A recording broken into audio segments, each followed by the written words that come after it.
Welcome. The Civil War is raging and the country is burning. Men are slaughtering one another on the battlefield, but it is two women who possess the deadliest weapon of all, intelligence, made even more powerful by its invisibility. Secrets, deception, history. Who would guess that Elizabeth Van Lew, from a prominent Confederate family, is running a secret pro-Union spy ring? Secrets, deception, entanglements, webs. That Mary Jane Bowser, born into enslavement in the Van Lew household, not only has been taught to read and write, but is said to have possessed a photographic memory. Secrets, entanglements, history, identity. Intelligence is inspired by the little-known true story of these two unlikely spies. This opera unfolds as Elizabeth sends Mary Jane to live in the Confederate White House. As Mary Jane uncovers the secrets of the Confederacy as a spy, the secrets to share with the Union military commanders, she also uncovers the secrets of her own identity and history, entanglement, secrets, mystery. The music that you will hear is from a workshop from San Francisco in 2023, presented by the San Francisco Conservatory of Music with a wonderful group of singers for that workshop. If you come to Houston on October 20th, you will hear the voices of the amazing Jamie Barton, Janae Bridges, Janai Brugger. Secrets, webs, entanglements. This is our investigation of choreography for intelligence.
Survive,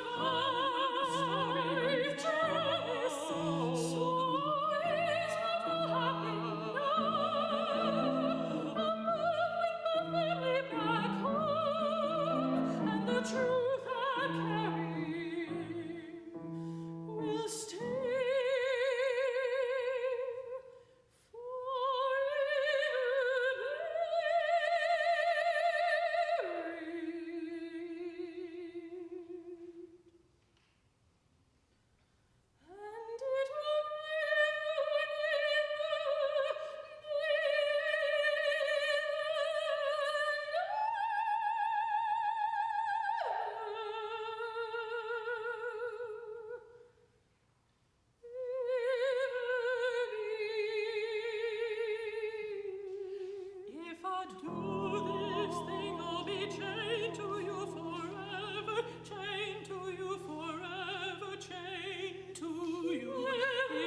Goodbye, Travis.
So we've introduced you to some of the choreographic investigation of intelligence.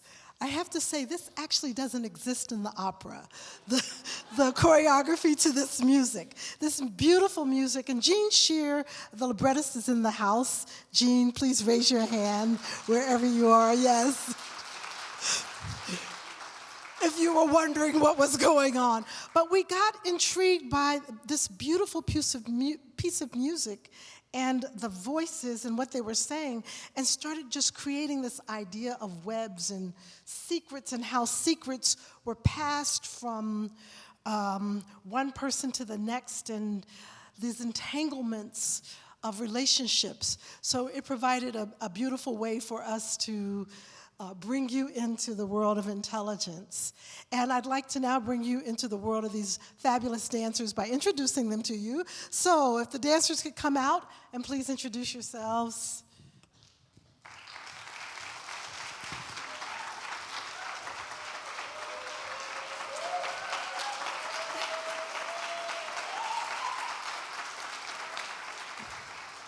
Hi, y'all. My name's Symara Johnson. I'm originally from Portland, Oregon, currently residing in Brooklyn. Hello, hello. My name is Bianca Medina, originally from Chicago, currently residing in Queens. Hi, everyone. My name is Courtney Cook. I'm originally from Norfolk, Virginia, now residing in Bed-Stuy, Brooklyn. Hello, I'm Roobi Gaskins. I'm from the Philadelphia area and currently residing in Harlem. Hey y'all, my name is Mikaila Ware. I am originally from Atlanta, Georgia, and I currently reside in Harlem. Hi, my name is Kentoria Earle. I'm from Polk County, Florida, and I live in Ridgewood, Queens.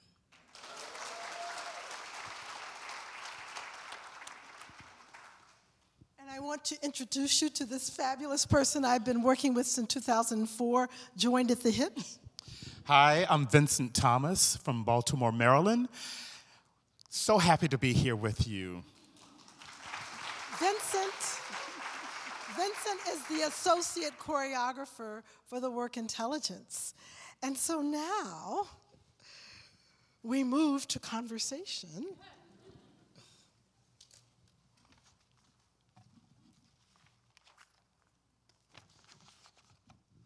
Well, oh my goodness.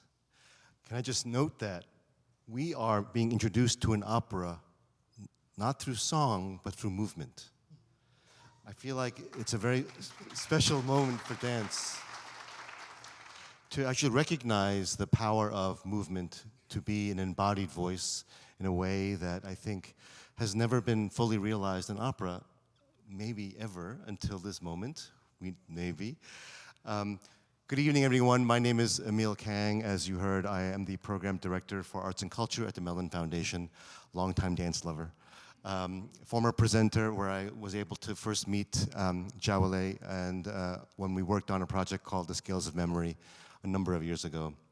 But it is my pleasure to be here. My job is simply to keep the trains running on time and to let these incredible geniuses speak for themselves. So without further ado, I think, Jawole, you introduced the opera so beautifully in that opening statement, and of course with some of the excerpts of movement and language you were trying to imagine. I wonder if we could start with some, and I know Jean is here in the house, I wonder if we can start with just some initial thoughts around how you came to this project, because again, we are talking about an opera here, not about a dance, and I think, as we know, many operas have choreographers and have choreography, as we know, but you are also the director of the opera. You are leading the direction of this production.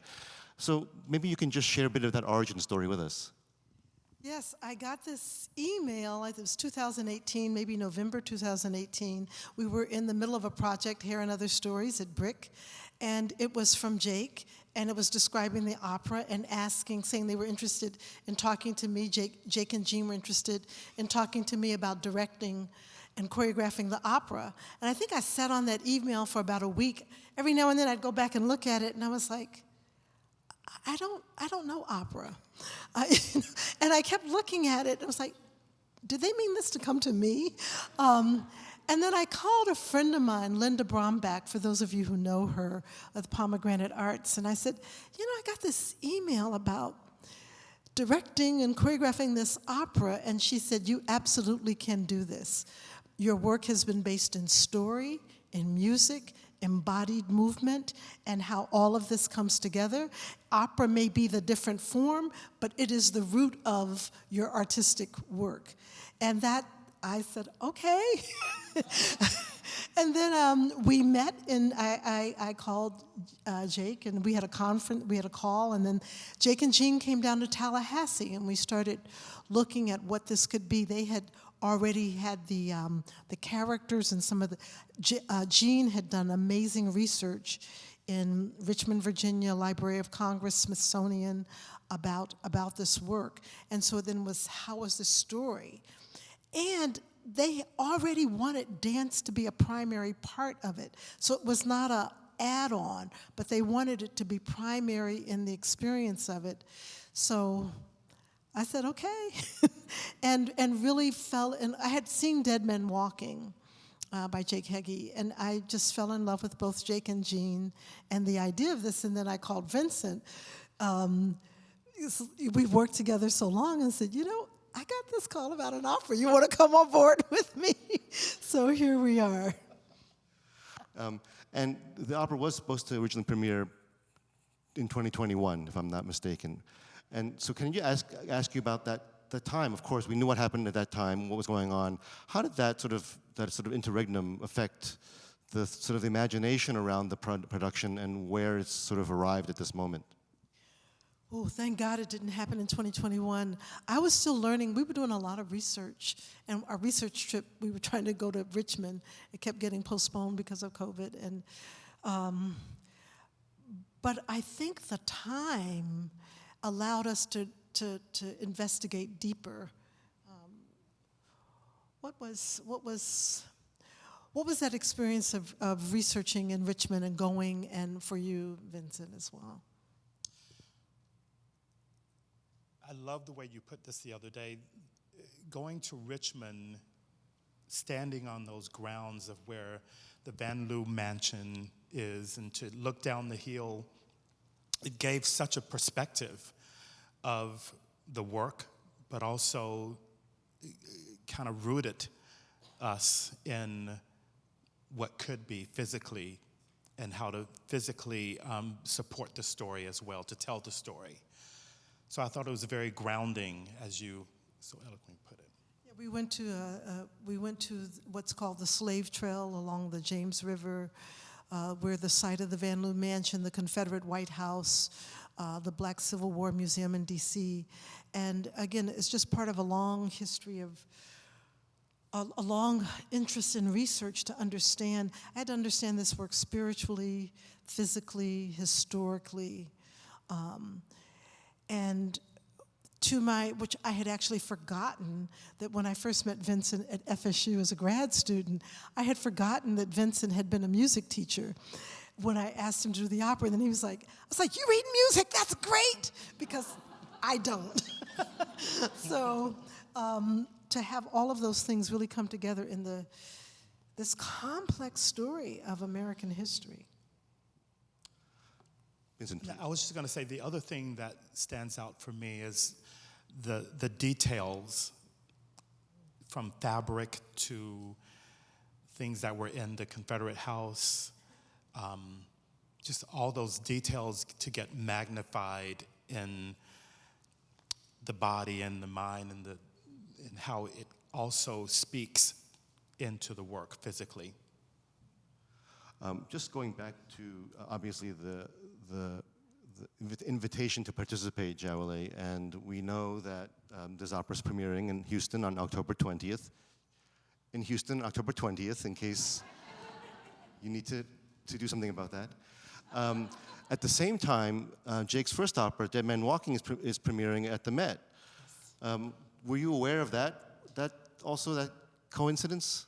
No, that came about after we after this was in process, and so when Jake got the news, it was just really thrilling. If you haven't seen Dead Man Walking, it will be at the Met. It is. I mean, Jake's music is soulful. It's, when I heard it, I felt it. And for me to connect with the music, I have to feel it. And I love music, and whatever the genre, I have to feel it to connect with it. And when I heard, so it spoke to me on so many levels. And that's my entry point, is that my mother was a singer and played piano, so I grew up with a lot of music in my house. She was mostly jazz at that time, jazz and R&B. And the record collection was vast, from Horace Silver to Etta James to Ella Fitzgerald to Count Basie, obviously from Kansas City. So I grew up with just a love and connecting to music, and I always saw music embodied. Whenever I heard music, I would see it. I would see it visually. Oh, thank you, Jawole. And I mentioned Jake because I wonder if you might just speak to sequencing. How did this all come together in terms of libretto, score, choreography, direction, and you sort of swirling the cauldron all around? Well, there's a lot of us swirling that cauldron. Well, the libretto came first. Jean, who is just brilliant in putting together the libretto, we had lots of conversations. This is such a complex story, which we're not going to give a lot of it away. We're just going to tease you with it so you can come to Houston. But it's a very complex story of a relationship between two women, Elizabeth Van Loo and Mary Jane Bowser. That's true. That part is true. That's part of historical record. Mary Jane, whether it's Mary Jane Richards, Mary Jane Bowser, Richmonia Richards was another name that she had. This part is true. And so to think of the audacity of working, these two women, to work to defeat the Confederate Army, I mean, that's a really powerful thing. Wow. I think maybe we only have a few minutes left before we go into the next excerpt, which I'll ask you, Jawole, to introduce. But could you maybe start to talk a little bit about process here, and the idea of the embodiment of voice. I think this is the idea, and I think what I understand is that there is actually no chorus in this opera. Yes. I mean, maybe you can speak a bit about that and that meaning behind that. Yeah, there is no chorus. It is the 8 dancers, of which we have 6 here tonight, and 7 singers. And they create the story. They are an ensemble that will create this story together. And so in thinking about this embodiment, I'm going to ask the dancers to come on out. For those of you who know Urban Bushwoman, we have a long practice of vocalizing, singing, putting sound in our body as a way to understand something about movement and character. Yes, come on out. And so one of the things, just when you place the sound in your body, different things happen. So there's this one part in the next part that we're going to show, the in the Civil War montage. And it's supposed to be visceral. And at first they were doing it very, very beautifully. It was really pretty. And so I said, can you let that sound give us information? So could you all just play with that idea there?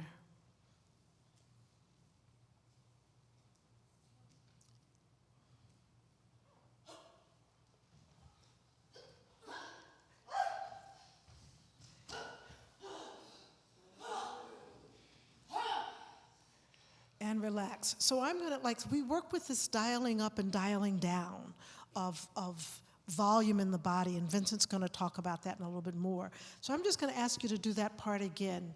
And on a dialing up, I would say you all were at a 4 or 5. If we think of a 1 to 10, with 1 being a whisper and 10 being the loudest, take it to a 10. Let's see what happens physically and with the embodiment. What does that mean?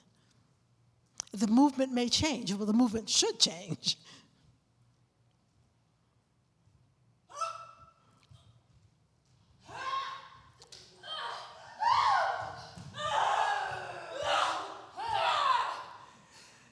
And let it go.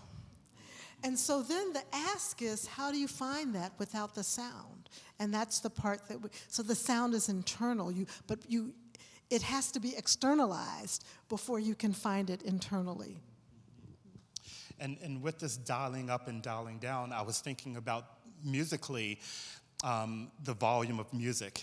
Sometimes singers will sing pianissimo, which is very soft, or fortissimo, which is very loud, or even beyond that. So there's this range, and I think about the vibrations of the vocal cords to produce sound and how that impacts the body. The body has the capacity of all of these vibrations as well. So we can dial that up as well from the voice and into the body. And one of the things we really don't know, we haven't had a chance to work with the singers yet.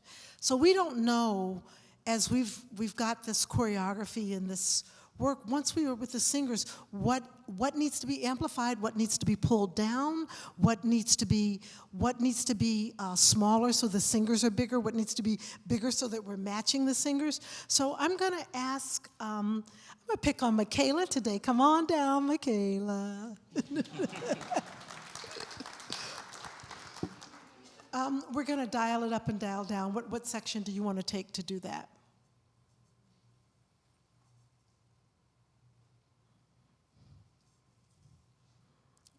Okay, so you want to tell me what number you're kind of starting at? A 3? Okay. So this is a 3 energy.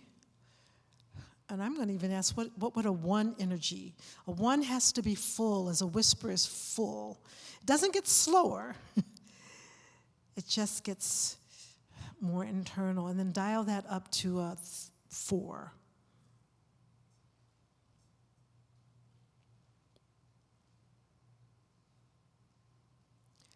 And dial that up to a 7.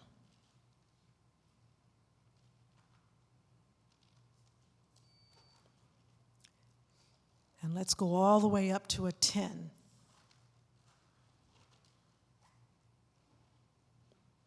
So she's finding and investigating what that, stay at a 10 for, would you stay at a 10 for just for a little bit? What that means to live in that, bring it down to a 1.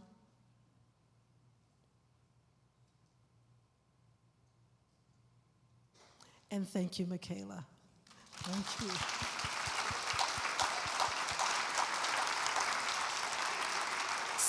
So as we get on this 3,000 seat stage in Houston, what we don't know is what needs to be at its 10 plus and what needs to be at its 1 minus.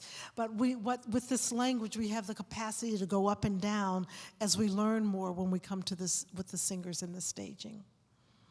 Another part of this process of this work has been the design, and the design by this incredible team. Mimi Lian is the set designer, And when we were creating this, the idea for this, it was the idea of how do we have the Confederate White House, we have the Van Loo Mansion, and we've got all of these secrets that are contained in both of these houses. So we could bring up the slides of Mimi's set. So this is the scale. So we've got this wall that turns, but above us, we've always got this history. These panels come down and create different rooms. The walls turn, and we always have this history that's hanging above us. And if we can get to the next slide. And the potential, we have lots of doorways. So we've got these secrets that are being passed and doorways. And if we can go to the next slide. Yes. So this is what's been so beautiful about working with Mimi, as we talked about the dimensionality of it's beyond entrances and exits, but how do you hide? There's people that are overhearing conversations, and how do we show that in this house structure? Oh, the wall rotates. So that wall that's on the ground, that black is manually rotated, so it can reveal different dimensions and aspects of the house and people. I think I might have reversed the order of our presentation, and I apologize for that. But do we want to go into the opening excerpt that you had mentioned earlier? So thank you. I'm going to set up the opening. This is now the opening of the opera. We are beginning, if you can think about Mary Jane at the beginning of the opera is here folding laundry, and she has questions, and she's wondering about who she is and about her history in life that she doesn't know much about. And the words that Jean has written, halfway across the ocean, oh, how the wind does blow, whose arms are holding me now, whose arms won't let me go. Have mercy, Lord, have mercy upon my soul. So as she's doing that, and the dancers are the embodiment of, they were written as spirits, and then they became what I call the is, was, will. They are the ancestral force in the story. And they play like a Greek chorus. They are present, the is, the was, sometimes they're from the past, and the will, they understand the future. So that's, it opens with that, and laundry, and then we move to a Civil War montage, and then from there we go to a kind of lighthearted exchange when Mary Jane meets the mysterious Lucinda. And when she meets Lucinda, they're working in this house, and, they're talking about white folks. So, they make these little tiny stitches, these little fine, tiny stitches that they make, and they can only seem to count to 3. 1, 2, 3, 1, 2, 3, 1, 2, 3, 1, 2, 3. And one of the things that we know on plantations and workplaces is that people have fun making fun of those who have power over them or are perceived to have power over them. So we have that moment. And we were also looking for the language for that. But could we come out to the glitch language for a moment? The glitch. So we were looking at how to show the language of work, and started playing with this glitch language that comes. I'm inspired by the fabulous and great and wonderful Blondell Cummings. You all can go into it. Yep, you can go into it. And how we might understand these women in the physicality of labor. But in this particular, the Van Loo Mansion was at the point in this story, they are the is, was, will. So are they real? Are they there? Are they not? Are they seen? Mary Jane has not experienced them yet, and you can relax. If I could just do that one time and go to, what if you make it a 10? So now we're going to amplify it. So let's take it up. Let's go to a 9. It won't be at your maximum. Let's go to a 9. What happens with it?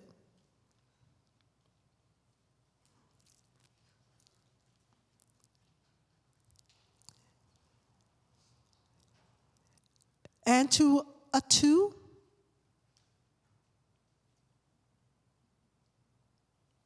And this is, again, what we'll play with when we have the singers, is what needs to be big and what needs to be small. All right, they didn't know I was going to do that. So we go from the beginning of the laundry, we go to then the Civil War montage. There'll be amazing projections by the fabulous Wendell Harrington.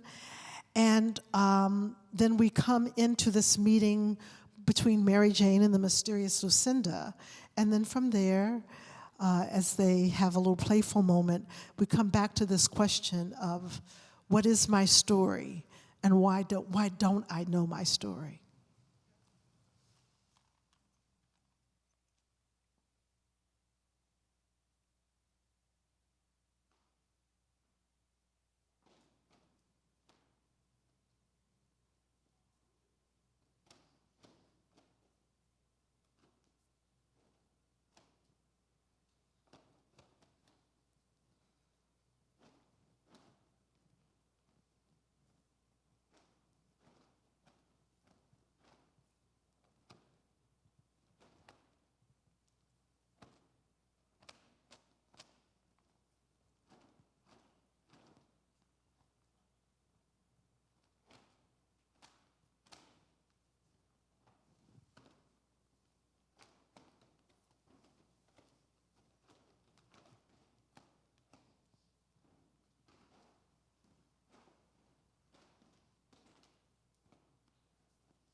stitching. Don't sneak up on a person like that. It is needed too. I can't help if you don't see what's right in front of you. And that is what? Laundry. You're pretty good at watching all the people work, aren't you?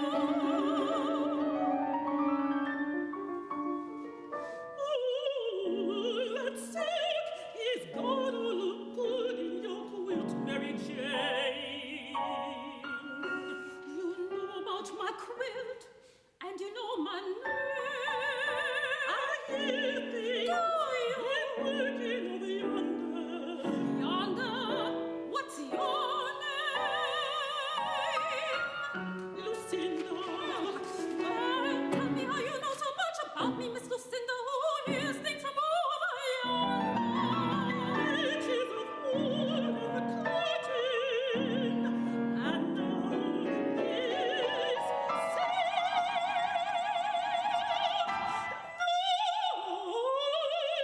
stitching girl. White women make those tiny stitches like little links of chain. I think they saw the way they dance. Just keep counting to 3. Over and over and over again. 1, 2, 3, 1, 2, 3, 1, 2, 3 again. 1, 2, 3, 1, 2, 3 again. No, no, no, no. I do not like their little tiny stitches.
much more than I could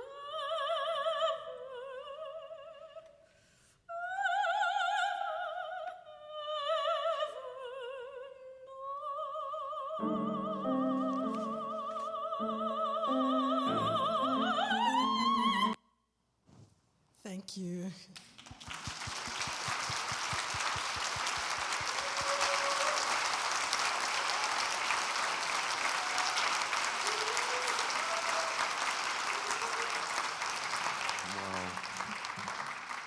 Jawole, wow, that was incredible. I wonder if we can just talk a little bit about, you introduced the subject of ancestral forces in the last bit, and you, of course, as we're thinking about how the story moves in this particular opera, I wonder, and obviously we know the opera is a very Western form, and yet I also believe that I think the sort of the partnership with you and with Jean and with Jake is partly due to who you are and the work that you do and everything that you've done in your work and your practice. And so I wonder if you can speak a bit about your own work in Africanist ideologies and some of those ideas to think about how the ancestral forces are being sort of driving the production forward. Well, I think it's something that is not only a part of what I've studied and what I've been my research, but it's also some of my personal experience that there are maybe beings that are not sentient, or maybe they are, that are with us, that are around us all the time. And in this idea of the is, was, will, what's whispering in your ear, what's there, what's around us that we can't see. And of course now if we go in the world of science fiction or speculative fiction, talks about these multiple realities that are around us, but in many Africanist, and not just Africanist thought, there's an ancestral realm that is always present and that has to be attended to, and that is a part of the knowing. And that, for me, that's why they became the is, was, will. Because that is a big, powerful knowing. And it was important for me to bring integrity to that investigation and bring integrity to the ideas around these forces that are with us, that certainly I have experienced. And I think many people have. There's a beautiful poem that's Sweet Honey in the Rock. It was by Birago Diop, I think. And the words are, listen more often to things than to beings. 'Tis the ancestor's voice when the fire's voice is heard. 'Tis the ancestor's voice in the voice of the waters. I think that might be close to the lyrics, but that it's, if we quiet ourselves enough to listen and to be, that it's around us. And there are formal ceremonies and practices that people have around that. For me in this work, these ancestral forces are there. They know what the future is. They know what the past. They're living in this moment, and they have something to do in this particular story and realm with Mary Jane and later Lucinda. And so in thinking about that, I also, if I can bring up the slide of the 4 moments of the sun from the Congo Cosmogram.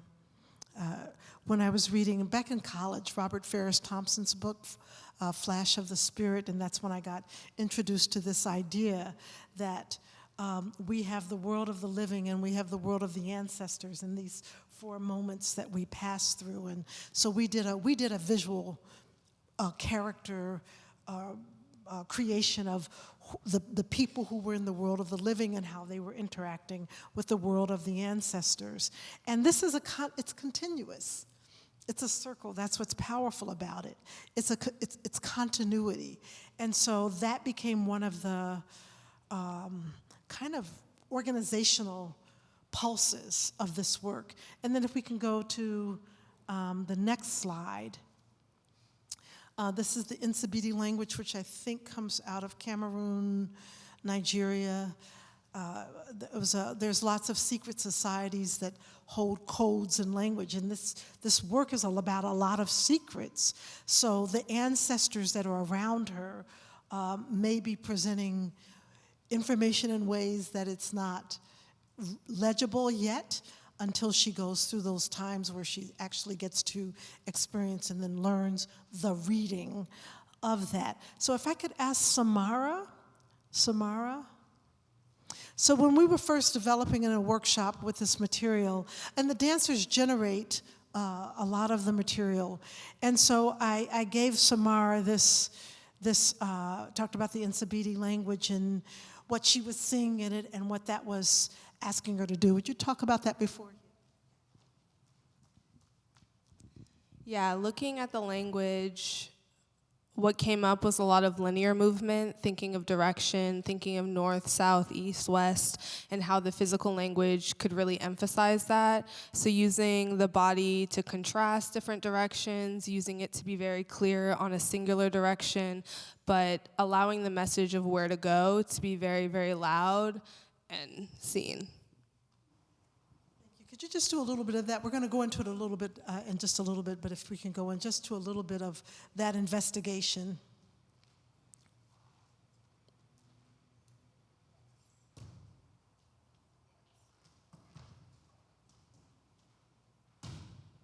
Thank you. Thank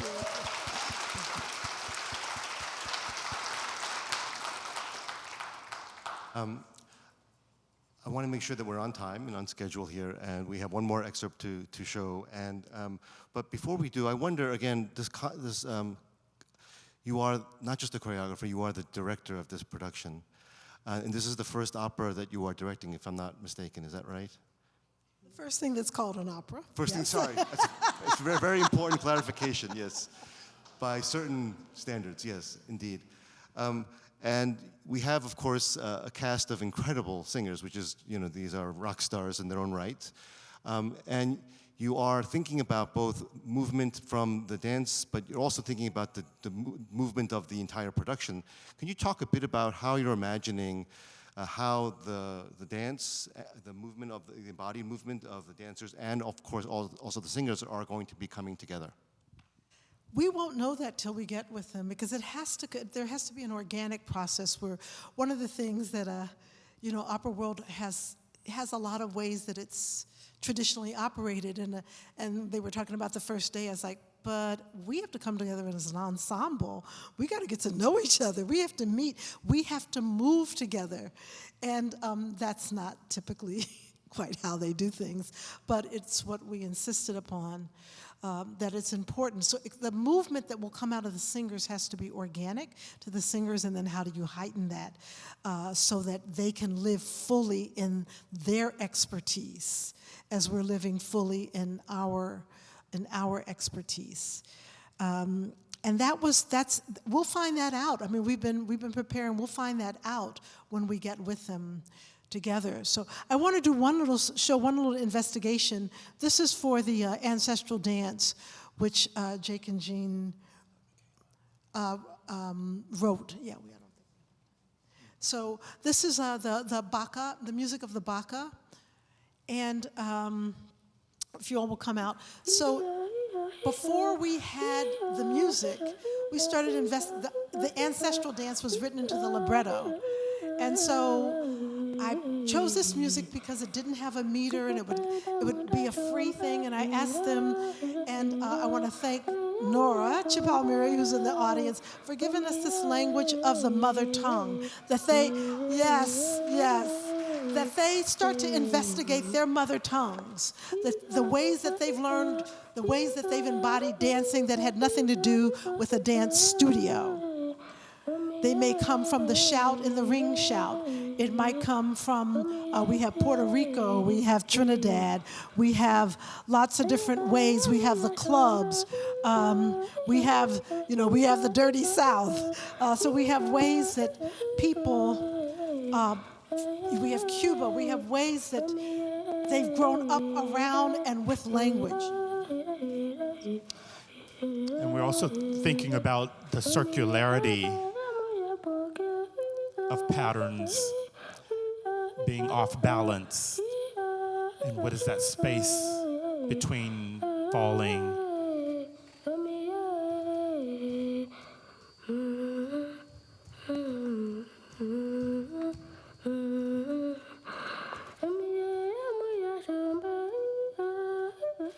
So this was an investigation into the ancestral dance before we had music. Jake got to see this, and then he created, I told him I love percussion. So he created this beautiful score, which the full orchestration, you're hearing piano and voice of all of the score, but it will be fully orchestrated, I think for 62 instruments. And so this became the way that we entered into the formal music that we got from Jake by finding this investigation. So let's close this and then go into the ancestral dance where you won't see any idea of the staging of the singers. That will come later. But the idea of the two messengers who are first bringing Mary Jane into the world and then who call others to support the work.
October 20th. Houston runs 5 performances through November 3rd.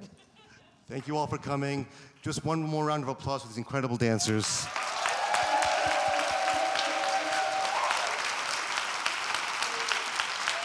And Jawole and Vincent, thank you both. And to Jean Scheer over there as well.